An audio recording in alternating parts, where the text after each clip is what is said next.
Brave warriors, valiant heroes, and courageous fighters have been key characters in myths and legends since ancient times. But it's not just wars and heroes that feature in these stories. Entire civilizations are often depicted too. While we've already discussed the Greeks, Romans, Persians, Achaeans, Danaans, and Trojans, we haven't yet touched on the fairer sex. Today we'll delve into the myths surrounding the Amazons, a mythical race of female warriors, and separate fact from ancient authors' creative license. Get comfortable as we embark on this fascinating journey. Let's start with the basics. Where did they live? Who were they? And why were they called Amazons? These are complex questions with multiple answers, according to historians.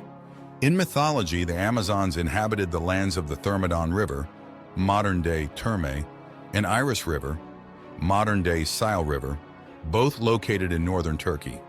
Herodotus, the famed historian, agreed with this location, placing the Amazon capital of Themyscira on the Thermodon. However, Plutarch offers a different view, suggesting that the tribe of warrior women resided in the Caucasus region and along the Caspian Sea. Some early medieval European historians even placed the Amazons in Central Europe. Nestor, in his primary chronicle, also mentions these formidable women, though without specifying their location. The varying locations given by these sources can be explained by the fact that the historical accounts we're referring to are from different centuries. It's possible that the Amazons migrated over time. Another explanation is that ancient geographical knowledge wasn't as precise as it is today, so locations were often approximated. Despite these uncertainties, one thing becomes clear. Contrary to popular belief, the Amazons did not inhabit Greek territories. Consequently, the traditional European image of the Amazons in popular culture is, to put it mildly, inaccurate. Now, who were the Amazons? The most likely candidates are the Moshenoi, the Makronoi, and the Moshafagoi, all names of real tribes. These societies were likely dominated by women, a topic we'll return to later. First, let's explore the origin of the name Amazon. There are several theories. The first derives from the Iranian word Hamasa, meaning warrior. This aligns with the belief that the Amazons inhabited the Caspian region, which had a traditionally Persian-speaking population.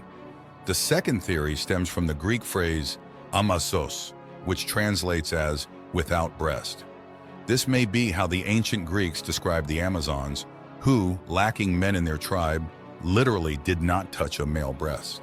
The final theory points to the word maza, preserved in some Caucasian languages, meaning moon. But what do warrior women have to do with the moon? In the regions where the Amazons were believed to live, a cult of the moon goddess of the hunt was widespread, hence the connection. This also partly explains why the Greeks often depicted the Amazons as followers of Artemis, the Greek version of the goddess of the hunt. Which origin story do you find most convincing? Let us know in the comments. Now let's turn to the ancient Greeks and their role in popularizing Amazonian mythology. According to Greek legends, the Amazons were descendants of Ares and Aphrodite, to whom they were devoted. Ancient reliefs often depicted the Amazons in the style of Aphrodite or Athena. When discussing mythology, we must mention two key episodes directly linked to the tribe of warrior women. The first is the labors of Heracles, the Greek version of Hercules.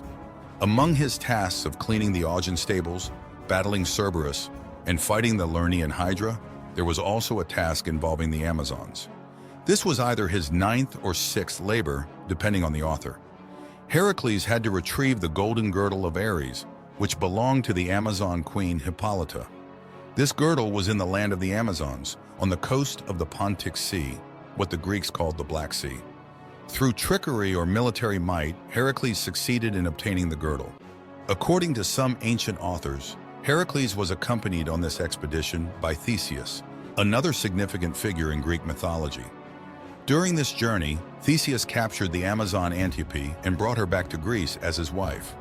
Another version claims that Theseus set out on his own and found his future wife in Amazon territory. Understandably, the warrior women were not pleased with this turn of events and sought revenge.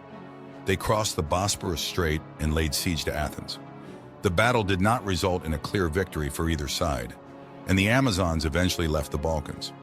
The fate of Antiope, the central figure in this conflict, is described differently by ancient writers. One version claims that she perished in the battle, fighting on her husband's side against her own people.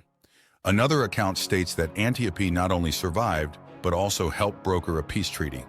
A third story involves an oracle of Apollo who instructed Theseus to sacrifice Antiope to end the war, which he supposedly did.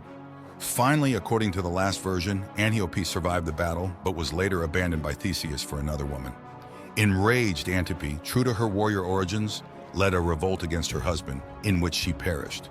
The war between Athens and the Amazons firmly cemented itself in Greek mythology and inspired a genre of art known as Amazonomachy.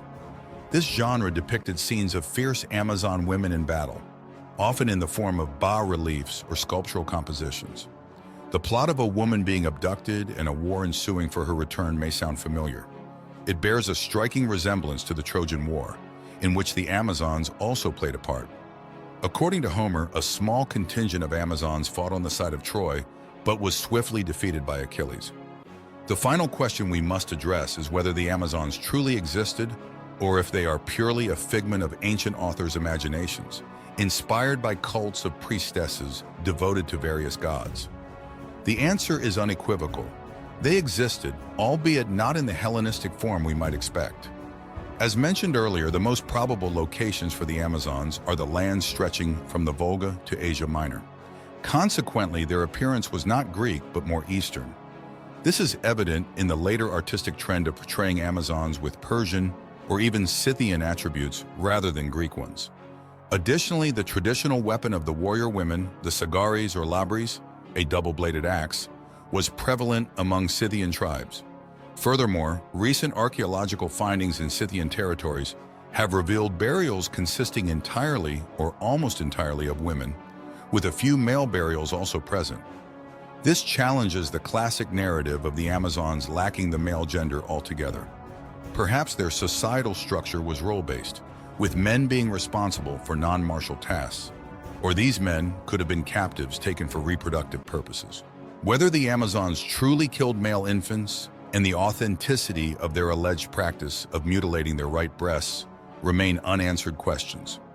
According to ancient authors, the Amazons persisted as a distinct people until the time of Alexander the Great, to whom they supposedly appealed to join his conquests. History does not record if Alexander accepted their offer. Scholars believe that the Amazons eventually disappeared or assimilated due to the great migrations that also affected our heroines. Interestingly, the Amazons left their mark in India and South America as well.